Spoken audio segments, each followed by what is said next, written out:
अस्सलाम वालेकुम dear students. आज इंशाल्लाह हम डिस्कस करेंगे न्यूटन लॉस। न्यूटन के लॉस को हम डिस्कस करेंगे। पहला बड़ा ही इम्पोर्टेंट लेक्चर है, ये बड़ा ही इम्पोर्टेंट और आसान लेक्चर है।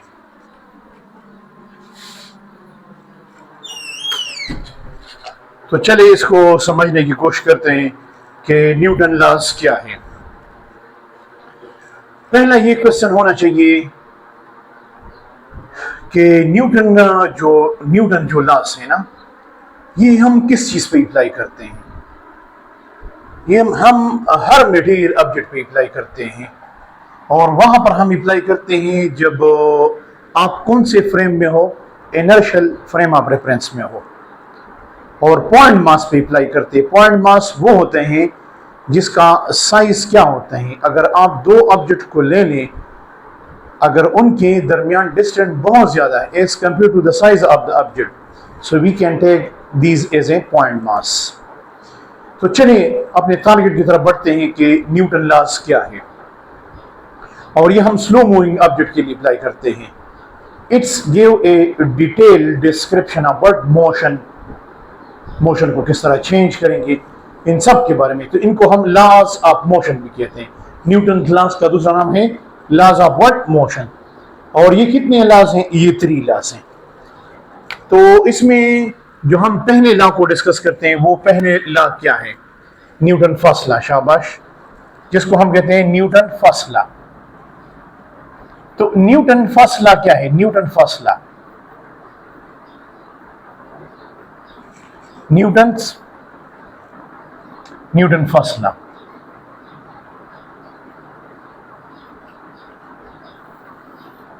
Newton first law, Newton first law ये कहते हैं ना कि अगर किसी सिस्टम पे या किसी भी बॉडी पे, पॉइंट टू बी नोटेड, किसी बॉडी पे या किसी भी सिस्टम पे नेट एक्सटर्नल फोर्स क्या है? 0 है। नेट फोर्स किसे कहते हैं? सम ऑफ फोर्सेस।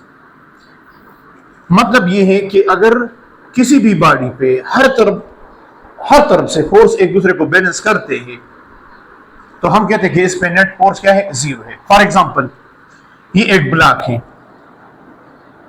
और इस ब्लॉक पे 3, 4, 5 जितने भी फोर्स है, फॉर एग्जांपल इस पे 4 फोर्सेस ऐड करते हैं। एक फोर्स जो है वो 10 न्यूटन इस डायरेक्शन में, दूसरा जो है वो भी 10 न्यूटन है इस डायरेक्शन में है, तीसरा फोर्स जो है वो 20 न्यूटन है लेकिन अपवर्ड है, और चौथा फोर्स जो है वो भी 20 न्यूटन है लेकिन डाउनवर्ड है। तो अब इस ब्लॉक पे कितने फोर्स ऐड करते? 4। तो इन 4 फोर्सेस को जब हम ऐड करेंगे तो इनका नेट फोर्स, इनका रिजल्टेंट फोर्स किसके बराबर आएगा? 0। तो हम कहते हैं कि इस बॉडी पे जो फोर्स है वो बैलेंस है, अनबैलेंस नहीं है, बैलेंस है, हर तरफ से बैलेंस है। तो इसका मतलब ये है कि इस ब्लॉक पे जो नेट फोर्स है वो कितना है? नेट फोर्स है वो कितना है? इस ब्लॉक पे जो नेट फोर्स है वो 0 है। तो दो पॉसिबिलिटी है, ये तो कंफर्म है कि इस बॉडी पे अगर नेट फोर्स 0 है तो इसमें जो एक्सेलरेशन होगा वो 0 होगा। अब अगर एक्सेलरेशन 0 है तो उसके बाद 2 पॉसिबिलिटी है, या तो ये बॉडी रेस में होगा, अगर ये बॉडी रेस में है तो जाहिर बात है इसकी वेलोसिटी भी 0 होगी और इसका एक्सेलरेशन क्या है? वो भी 0 होगा।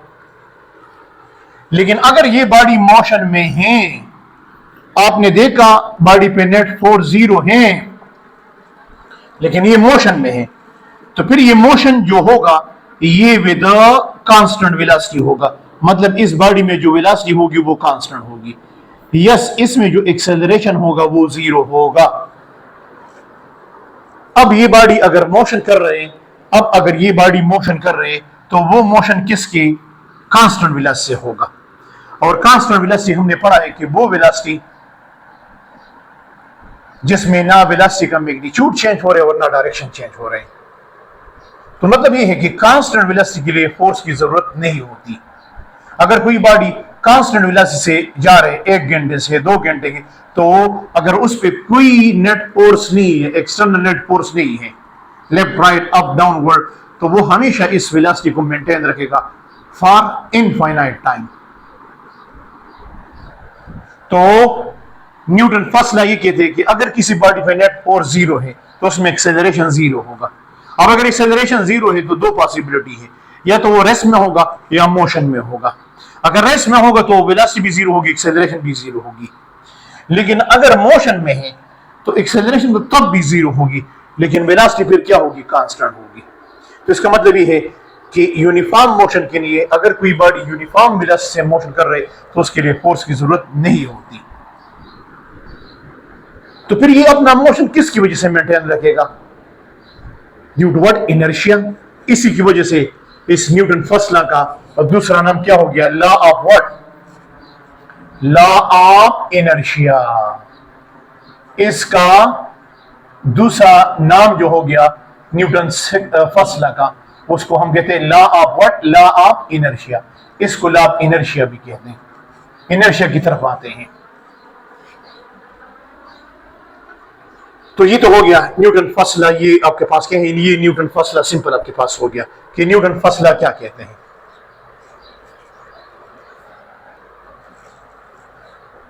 तो न्यूटन फर्स्ट लॉ को हम लॉ ऑफ इनर्शिया भी कहते हैं, सही है। So law of inertia is also Newton first law.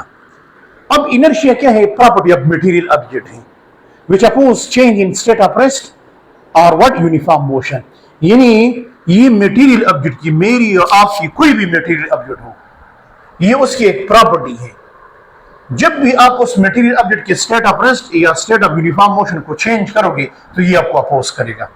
उसी अपोजिशन को हम क्या कहते हैं, इनर्शिया कहते हैं। और इनर्शिया मींस कि अगर कोई चीज रेस्ट में है और आप उसके रेस्ट को चेंज करना चाहते, उसको मोशन में लाना चाहते, so the mass of that body will oppose, आपके उस फोर्स को अपोज करेगा कि मेरे स्टेट ऑफ रेस्ट को चेंज ना करो। और अगर ऑलरेडी वो मोशन में कांस्टेंट वेलोसिटी से मोशन कर रहे, for example 20 metre per second east की तरफ जा रहे, और आप उसकी वेलोसिटी को चेंज करना चाहते, उसको 20 से 30 करना चाहते या 20 से 10 करना चाहते, so the body mass will oppose that change. या उसकी वेलोसिटी का डायरेक्शन को आप चेंज करना चाहते, again the mass of that body will oppose that change. तो हम ये कहते हैं कि ये क्या है, अपोजिशन है to change in state of rest and state of uniform motion, that is called what, inertia. और इस इनर्शिया सिर्फ एक चीज पे डिपेंड करती है, मास पे। ये independent of what, velocity, acceleration and force. इसका बॉडी की वेलोसिटी के साथ क्या है, हाँ, वेलोसिटी की चेंज को ये अपोज करते हैं, वेलोसिटी को अपोज नहीं करता। रेस्ट को ये अपोज नहीं करता, जब आप उसके रेस्ट को चेंज करोगे तब ये अपोज करेगा। ये ज़हन में रखें, point to be noted. Inertia का वेलोसिटी के साथ कोई दुश्मनी नहीं है, इनर्शिया का रेस्ट के साथ कोई दुश्मनी नहीं है। क्यों अपोज करेगा, लेकिन जब उसको आप उसके नेचुरल स्टेट को, नेचुरल स्टेट क्या है, यूनिफॉर्म वेलोसिटी है, आप किसी बॉडी के नेचुरल स्टेट को चेंज करोगे और ये जब उसके नेचर स्टेट को चेंज करोगे तब ये अपोज करेगा। ये अपोज कौन करते, मास। जितना मास ज्यादा होगा इनर्शिया ज्यादा होगा, और जितना मास कम होगा इनर्शिया कम होगा। But this inertia is independent of what, velocity, acceleration and force. ये ना ऑब्जेक्ट के वेलोसिटी पे डिपेंड करते हैं, ना फोर्स पे डिपेंड करते हैं, और ना एक्सेलरेशन पे डिपेंड करता है। इसका सिर्फ एक चीज के साथ रिलेशन है, वो मास है। फिर इसमें हम ये भी डिस्कस करते हैं, ये ज़हन में रखे, इस न्यूटन फर्स्ट लॉ में हम ये भी डिस्कस करते हैं, इस न्यूटन फर्स्ट लॉ में फिर हम ये पॉइंट भी डिस्कस करते हैं। इस बात को समझने की कोशिश करें कि न्यूटन फर्स्ट लॉ में फिर हम ये चीज भी डिस्कस करते हैं, ये वाला पॉइंट भी हम डिस्कस करते हैं। कभी कभार हम ये कहते हैं कि कुछ पॉइंट्स है, यानी inertia of rest, inertia of rest, सही है, ये कुछ पॉइंट्स हैं। क्या मतलब इसका, इसी तरह inertia of what, inertia of motion, और इसी तरह third number, inertia of what? Inertia of direction.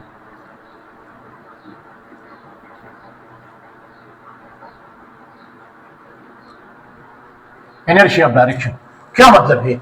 Inertia of rest ये है ना कि अगर ऑलरेडी कोई चीज रेस्ट में है, फॉर एग्जाम्पल आप एक फलदार दरख्त है ना, एक फ्रूट वाला दरख्त है, और उसमें ऑलरेडी वो फ्रूट जो है वो रेस्ट में है, तो आप उसको गिराना चाहते हैं, क्लियर?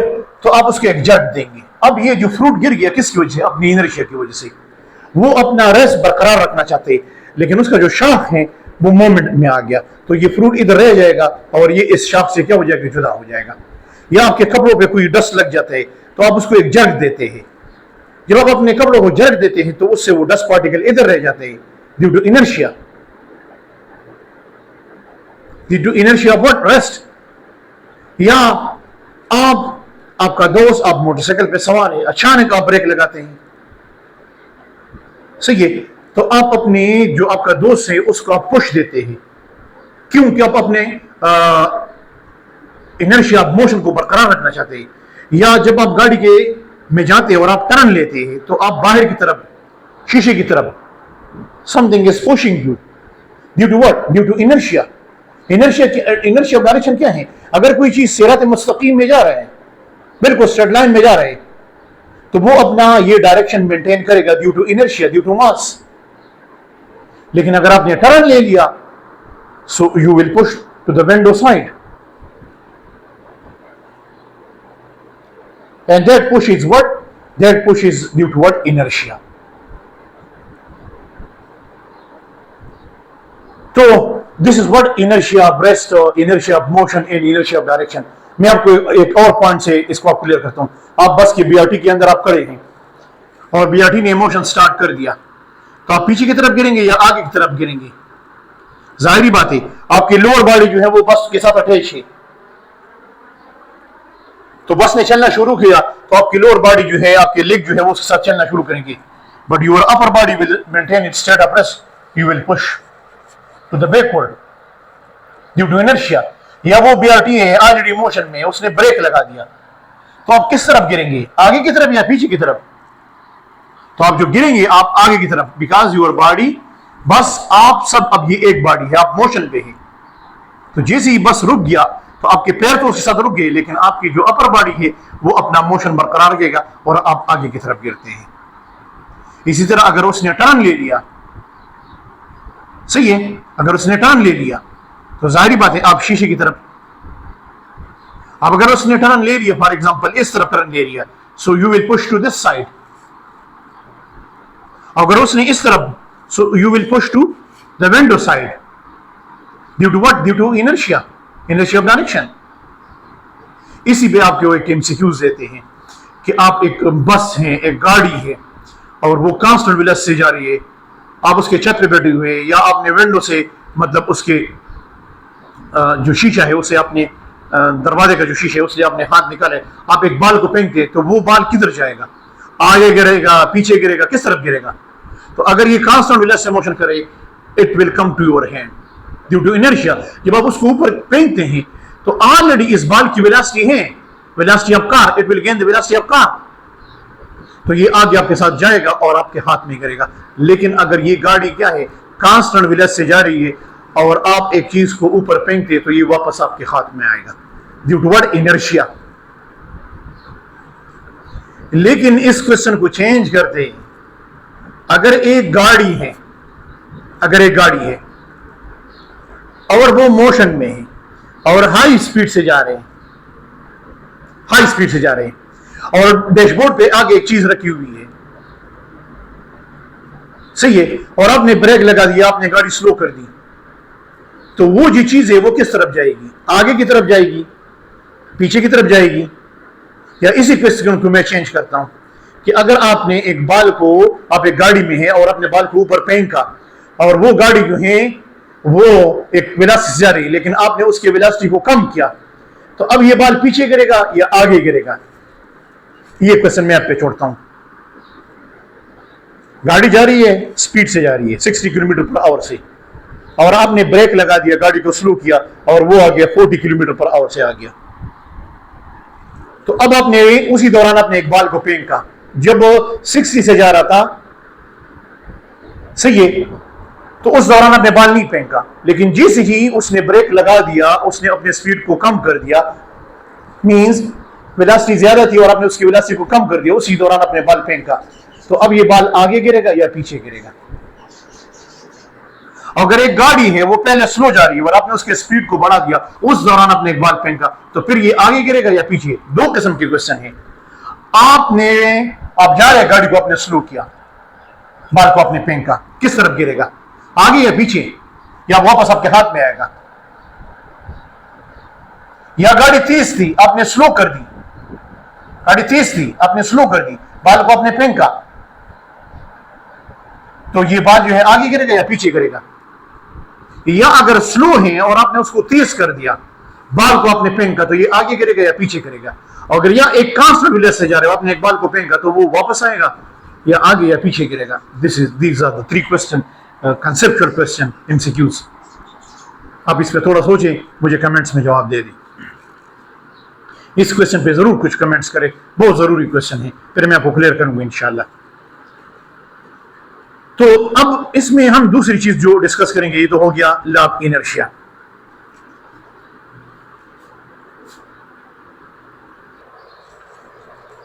अब न्यूटन सेकंड लॉ क्या कहते हैं? न्यूटन सेकंड लॉ ये कहता है ना कि अगर किसी बॉडी पे नेट फोर्स 0 होगा, नेट फोर्स 0 नहीं होगा, सॉरी, अगर किसी बॉडी पे नेट फोर्स 0 नहीं होगा, तो फिर उसमें एक्सेलरेशन भी 0 नहीं होगा। अगर उसमें एक्सेलरेशन 0 नहीं है, तो फिर उसकी जो वेलोसिटी होगी, the velocity of this object, फिर उस ऑब्जेक्ट की जो वेलोसिटी होगी, वो वेलोसिटी क्या होगी? वेरिएबल होगी। अब वेरिएबल वेलोसिटी का मतलब क्या है? या तो उसकी वेलोसिटी कम हो रही है या ज्यादा हो रही है, या उसकी वेलोसिटी का डायरेक्शन चेंज हो रही है। This is the meaning of variable velocity. तो अगर एक्सेलरेशन, फोर्स जितना ज्यादा होगा, एक्सेलरेशन ज्यादा होगा, लेकिन ये रिलेशन तब पॉसिबल है जब उसका मास क्या हो? कांस्टेंट हो। मतलब दो ऑब्जेक्ट है, दोनों का मास सेम है, एक पे आपने लगा दिया 50 न्यूटन, दूसरे पे आपने लगा दिया 100 न्यूटन, एक्सेलरेशन किस में ज्यादा होगा? जिस पे आपने फोर्स ज्यादा अप्लाई किया, हालांकि दोनों का मास तो सेम है। तो if you apply different forces on same object, so the result will be different. तो जितना नेट फोर्स ज्यादा होगा, एक्सेलरेशन ज्यादा होगा। और सेकंड, ये रिलेशन तब पॉसिबल है जब मास कांस्टेंट हो, और एक्सेलरेशन और मास के दरमियान क्या है? इनवर्स है, लेकिन ये तब पॉसिबल है जब उस पे कांस्टेंट फोर्स ऐड करता हो। दो बॉडीज हैं, एक आपके पास फॉर एग्जांपल एक ब्लॉक जो है वो 2 किलोग्राम है और दूसरा ब्लॉक जो है वो 20 किलोग्राम है। दोनों पे आपने फोर्स अप्लाई किया 10 न्यूटन, इस पे भी आपने 10 न्यूटन फोर्स अप्लाई, क्या दोनों में एक्सेलरेशन सेम पैदा होगा? No no no no no. हालांकि आपने तो दोनों पे सेम फोर्स अप्लाई किया, 10 न्यूटन 10 न्यूटन। तो ये मास हल्का है, 2 किलोग्राम है, इसमें एक्सेलरेशन ज्यादा पैदा होगा और इसमें एक्सेलरेशन क्या होगा? कम पैदा होगा। उसका मैं आगे आपको ट्रिक बताता हूं। और जब आप इन दोनों को कंबाइन करते हैं तो आपके पास F net divide by M, और आपके पास आ जाते हैं net force is equal to MA। This is the mathematical form of what? Newton first law, and this is the vector form. अब एक पॉइंट है यहां पर, जिस डायरेक्शन में नेट फोर्स होगा, जिस डायरेक्शन में नेट फोर्स होगा, उसी डायरेक्शन में एक्सेलरेशन भी होगा। न्यूटन सेकंड लॉ ने ये नहीं कहा कि जिस डायरेक्शन में फोर्स होगा उस डायरेक्शन में वेलोसिटी भी होगी। जरूरी नहीं है, जरूरी नहीं है कि वेलोसिटी और फोर्स का डायरेक्शन सेम हो। हाँ, ये जरूरी है कि एक्सेलरेशन और नेट फोर्स का डायरेक्शन सेम होना चाहिए। हाँ, ये भी जरूरी है कि फोर्स और change in velocity, change in velocity will be, ये दोनों हमेशा सेम डायरेक्शन में होंगे। फोर्स और वेलोसिटी सेम डायरेक्शन में हो भी सकते हैं, अपोजिट डायरेक्शन में भी हो सकते हैं, और एक दूसरे को परपेंडिकुलर भी हो सकते हैं। तो जरूरी है कि फोर्स और डायरेक्शन ऑफ मोशन सेम भी हो सकते, अपोजिट भी हो सकते, एक दूसरे को परपेंडिकुलर भी हो सकते। ये केसेस हमने मोशन में डिस्कस भी किया था, फिर भी दोबारा डिस्कस करेंगे। अब अगर आप मासेस सेम हो, जिस तरह ये है, यहां पर तो मासेस डिफरेंट है, फोर्स आपके पास क्या है, अगर आपके पास मासेस सेम है तो फिर एक्सेलरेशन और फोर्स का रेशियो ये होगा। अगर फोर्स सेम अप्लाई किया, ये वाला केस, तो फिर एक्सेलरेशन का रेशियो इस तरह मालूम करें, क्योंकि इनवर्स से m1 डिवाइड बाई 2, तो इधर आएगा m2 डिवाइड बाई m1, इस तरह ये है। अगर आप इधर इस केस में एक्सेलरेशन का रेशियो मालूम करना चाहते हैं तो किस तरह मालूम करेंगे, वो तो आसान है, that is what a1 and what a2 is equal to what, इधर आपके पास आएगा m2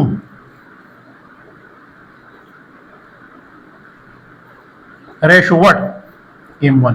m2 कितना है, m2 तो आपने मालूम किया, m2 कितना है, m2 फॉर एग्जांपल ये मेरे पास m2 है और ये कौन है m1, तो इधर मैं लिखूंगा that is what 20 divide by what 2, कितना आएगा 10:1, तो इसका आंसर आएगा 10:1। मतलब ये है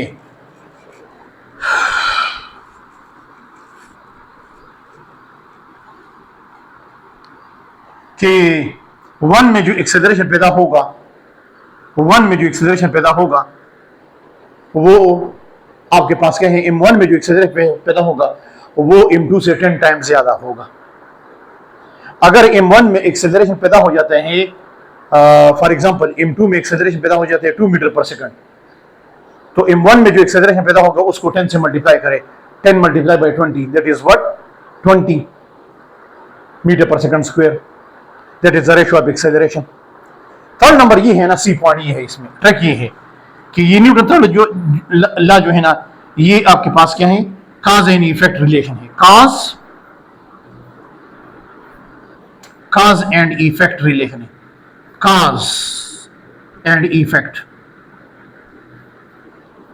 ये काज एंड इफेक्ट रिलेशन इसको कहते हैं। काज का यहां पर मतलब क्या है, फोर्स, और इफेक्ट के यहां पर क्या है, एक्सेलरेशन। मतलब अगर नेट फोर्स है तो उस नेट फोर्स का इफेक्ट क्या होगा, एक्सेलरेशन होगा, बॉडी की वेलोसिटी चेंज होगी। So Newton second law is about what, कि अगर किसी बॉडी पे नेट फोर्स 0 है तो उसमें एक्सेलरेशन पैदा होगा। अब एक्सेलरेशन किस चीज पे डिपेंड करता है, नेट फोर्स पे डिपेंड करता है। एक्सेलरेशन का डायरेक्शन किस चीज पे, नेट फोर्स के डायरेक्शन पे। एक्सेलरेशन का मैग्नीट्यूड किस पे डिपेंड करते हैं, नेट फोर्स के मैग्नीट्यूड पे।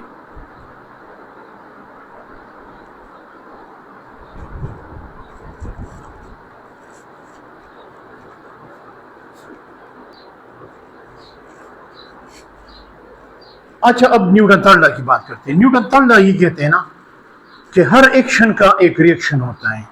एक्शन फोर्स को कहते हैं, रिएक्शन भी फोर्स को कहते हैं। कि अगर इस बॉडी ने इस पे एक्शन किए हैं तो ये बॉडी इस पे रिएक्शन करेगा। अगर आपने एक्शन को रिएक्शन का और रिएक्शन को एक्शन का, ये कोई मसला नहीं है। ये 1-2 का मतलब है force on m1 due to m2। ये 2-1 का मतलब है force on m2 due to what, m1। Newton third का कंक्लूजन ये है कि फोर्सेस सिंगल फोर्स नहीं है, फोर्सेस अकर इन पेयर, हमेशा पेयर में होंगे। और action on one body and reaction on another body, action एक बॉडी पे होगा, रिएक्शन दूसरे बॉडी पे होगा। एक्शन रिएक्शन अगर एक ही बॉडी पे है तो वो न्यूटन थर्ड लॉ नहीं होगा। Action and reaction act simultaneous, जिस टाइम एक्शन होते एग्जैक्ट उसी टाइम रिएक्शन भी होता है। Both occur at the same time, simultaneous का मतलब ये है action never cancel reaction, action reaction कभी भी एक दूसरे को कैंसिल नहीं कर सकते, because they acts on different body. Walking on earth, rocket, जब आप स्विमिंग करते हैं, हेलीकॉप्टर का जो उड़ना है वो हवा को नीचे की तरफ पुश करता है, हवा उसको ऊपर की तरफ पुश करता है। तो ये न्यूटन है ना, ये आपको क्या देता है, ये आपको ये देता है कि फोर्स हमेशा पेयर में होगा। एक्शन एक बॉडी पे होगा, रिएक्शन दूसरे बॉडी पे होगा। इट गिव द कैरेक्टरिस्टिक या properties of force. So this is something about what Newton loss. ये न्यूटन लॉस के बारे में कुछ छोटे छोटे पॉइंट्स थे। अब इस न्यूटन लॉस पे कुछ एमसीक्यूज करते हैं ताकि आपका माइंड और भी क्लियर हो जाए।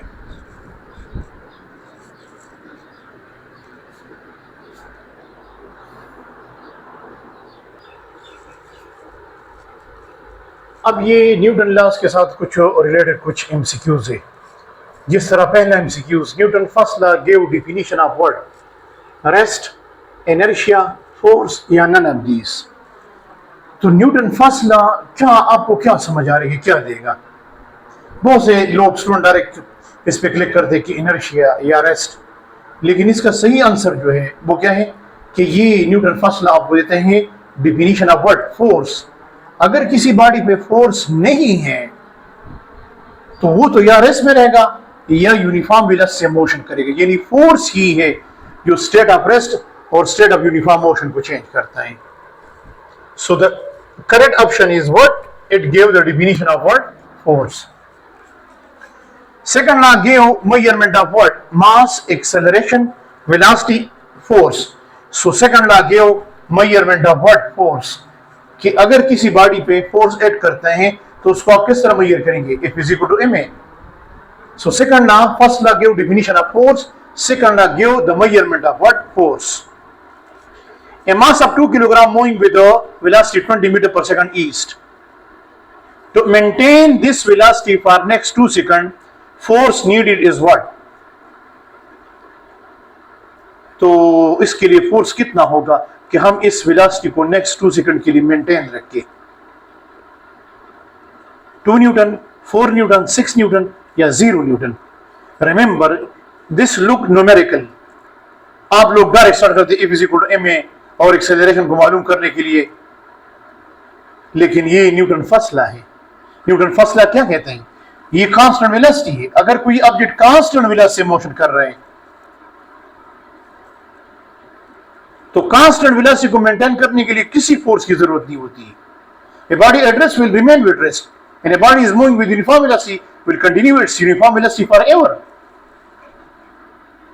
So 0 न्यूटन इसके इस कांस्टेंट वेलोसिटी को मेंटेन करने के लिए किसी फोर्स की जरूरत नहीं होती। 10 Newton, question number 4, 10 Newton and 20 Newton acts on A 2 kilogram, minimum acceleration is what? एक बॉडी पे दो फोर्स एक्ट करते हैं, 10 न्यूटन एंड 20 न्यूटन। इस 2 किलोग्राम मास में मिनिमम एक्सेलरेशन कितना पैदा होगा? इसका मतलब ये है कि इसमें मिनिमम एक्सेलरेशन तब पैदा होगा जब ये दो फोर्स क्या हो? अपोजिट डायरेक्शन में हो। तो इसका मतलब ये है कि यहाँ पर जो नेट फोर्स मालूम करेंगे वो किस तरह मालूम करेंगे? That is 20 minus what? 10। कितना आएगा? 10। ये नेट फोर्स हो गया। अब ये वाला यूज करो, F net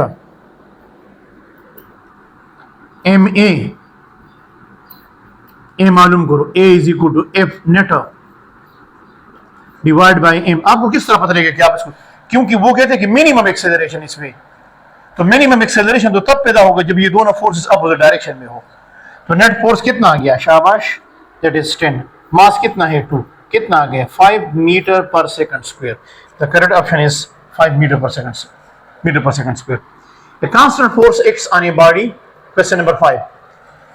Then velocity is constant. अगर एक बॉडी पे कांस्टेंट फोर्स एक्ट करता है तो क्या उसकी वेलोसिटी कांस्टेंट हो सकती है? बिल्कुल नहीं। क्या उसका एक्सेलरेशन कांस्टेंट हो सकता है? यस। क्या उसकी वेलोसिटी में चेंज 0 हो सकते हैं? No no no no. So the correct option, अगर एक बॉडी पे कांस्टेंट फोर्स एक्ट करते हैं तो उसमें जो एक्सेलरेशन पैदा होगा वो कांस्टेंट, और इसमें चेंज 0 नहीं हो सकता, वेलोसिटी में चेंज 0 नहीं हो सकता। यहाँ पर equal change in velocity in equal interval of time, यानी यूनिफॉर्म एक्सेलरेशन पैदा होगा। ये कुछ छोटे से एमसीक्यूज थे न्यूटन लॉस पे। इस तरह क्वेश्चन ही भी आ जा सकते हैं